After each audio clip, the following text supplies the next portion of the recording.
Hello, ladies and gentlemen. I am back, as promised, to discuss my first rankings of the season.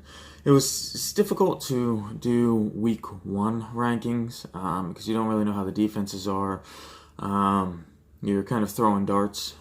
So that will be my excuse as to why I didn't do one. But in reality, I just didn't have time. But go back to my excuse. That's what I'm sticking with. Now that being said, I will have on screen my rankings. I only ranked 1 through 30 because of 10-team leagues, I believe, are pretty much the public standard. It's not my standard. I usually do 12-team leagues, but 10-team leagues are kind of the public standard. So I only did the top 30. That way you can fill up through your flex if need be. Also on the screen you will see the standings of the teams against the run through 1 week. Granted, it's only 1 week sample size, but that's all that we have to go based off of this season thus far. Alright, so without further ado, let me jump into it. 1 through 10 are kind of standard. There's a little bit of variation for me specifically. So you'll see I have the player and then the team that they are playing against. So number 1 for me is easily Todd Gurley. Todd Gurley, as you can see, goes against the Arizona Cardinals. And the Arizona Cardinals are worst against the run. So that made it pretty simple. Then we have Alvin Kamara, the number 1 fantasy running back, going against the Cleveland Browns. So let me backtrack a second to talk about what I looked at when doing my rankings.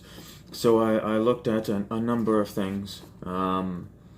First and foremost, who played who, and then the defensive ranking against the run.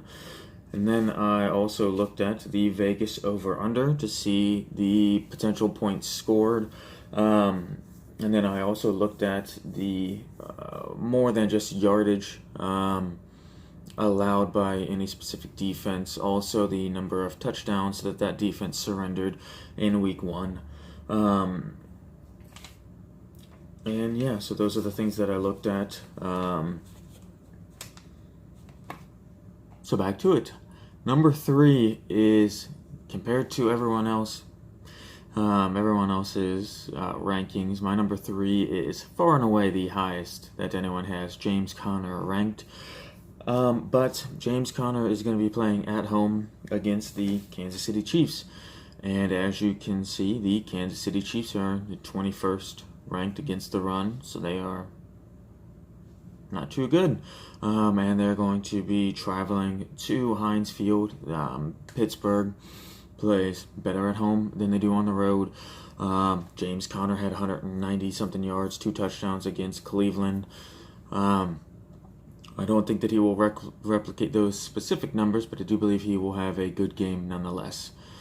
And then I have Melvin Gordon against the Buffalo Bills. Buffalo was the only team to allow 3 rushing touchdowns in week 1, and they did that to 3 different running backs on the Baltimore Ravens offense.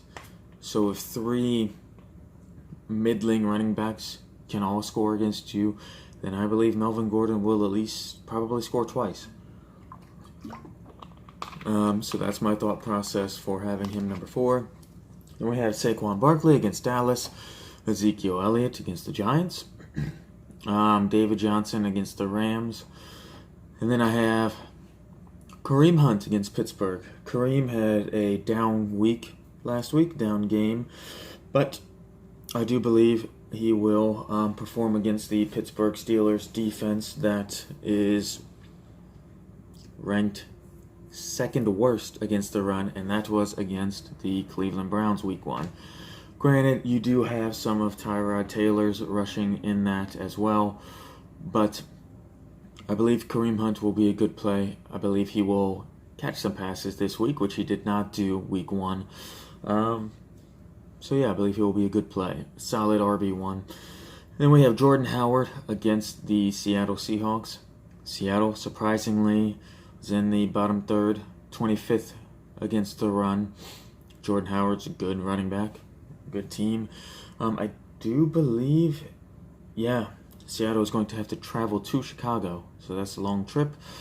Chicago at home, I'm sure if they saw the Mitchell Trubisky I saw, they will want to run the ball, and I believe they will find success against Seattle.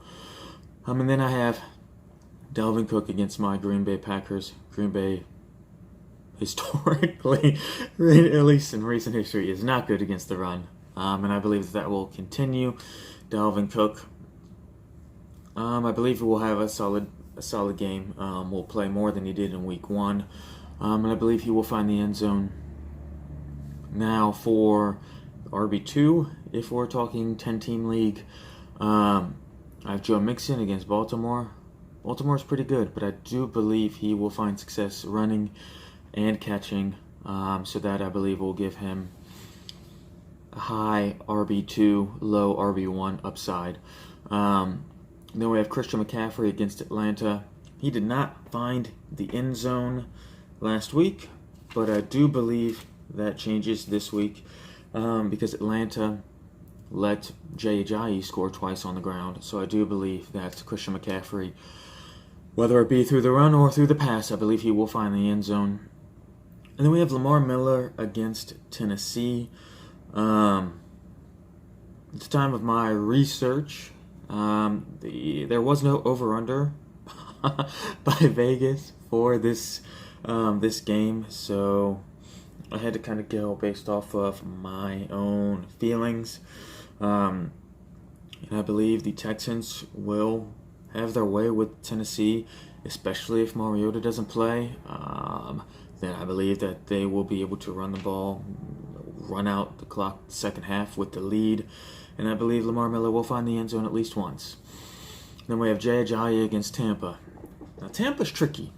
Okay, they did not allow many yards. So that's what my defense versus the run is based solely off of, is yards allowed. It's not based off of fantasy points, which may be a bit misleading, but that's what I look at, because I know what I look at, I'm telling you. But I also know that Tampa Bay, while they did not allow many rushing yards, Alvin Kamara did score through on the ground. So they are susceptible to touchdowns. So I believe Jay Ajayi, much like he did last week, may have a low rushing yard total, but will find the end zone, and will be productive. And then we have Adrian Peterson against the Colts, that the Joe Mixon Bengals torched last week. Adrian Peterson looked good.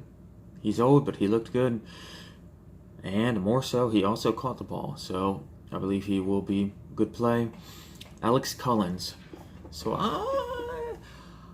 I believe the injury to Kenneth Dixon is going to be a positive thing for Alex Collins, which is why I have him ranked 16th overall.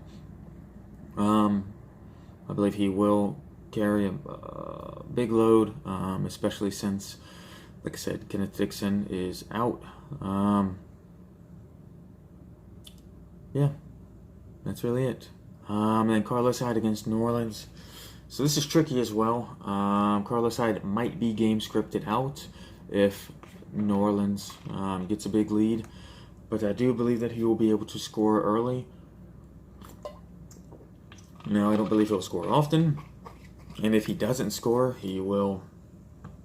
I don't know that he will be a running back too, but I do believe that he will find the end zone, and he'll maintain his 17th ranked value.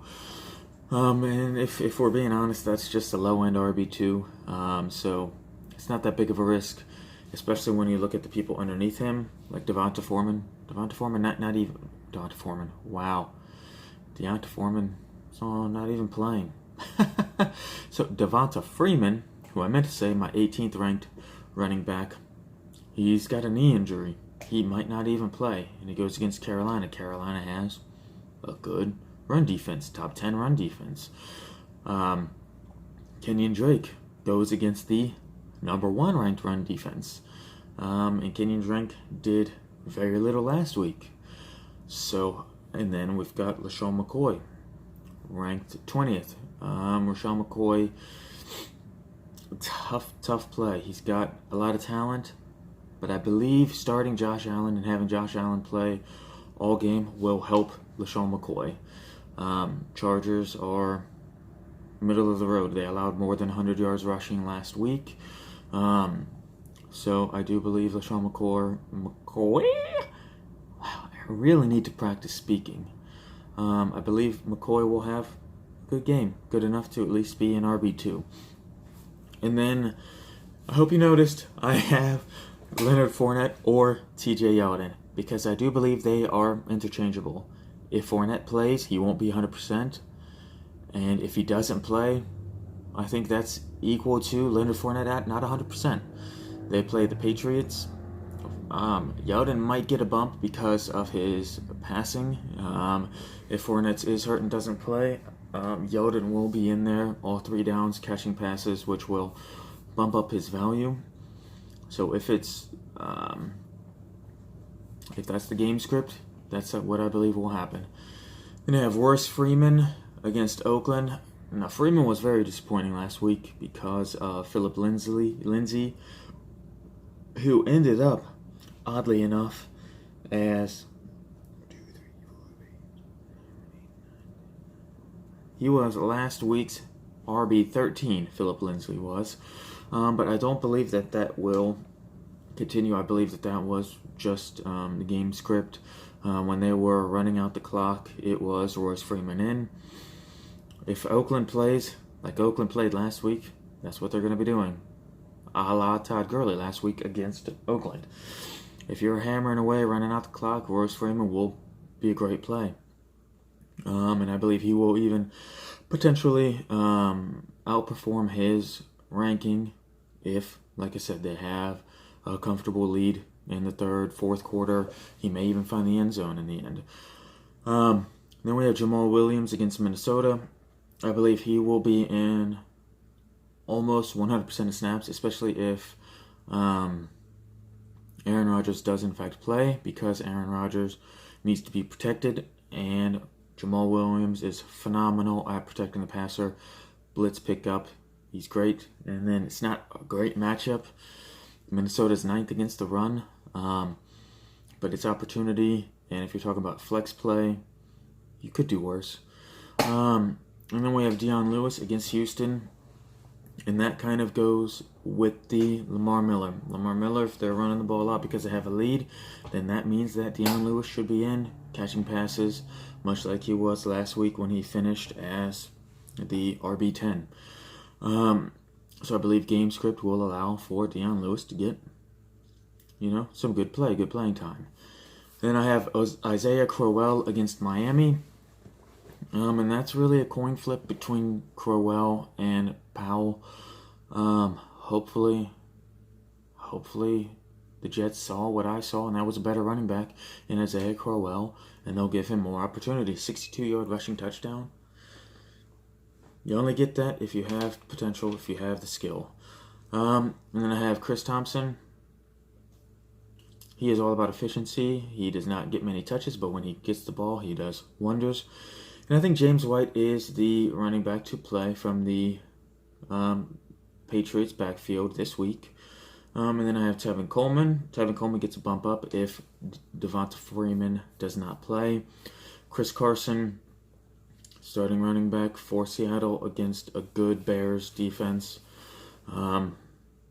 Chicago top 5.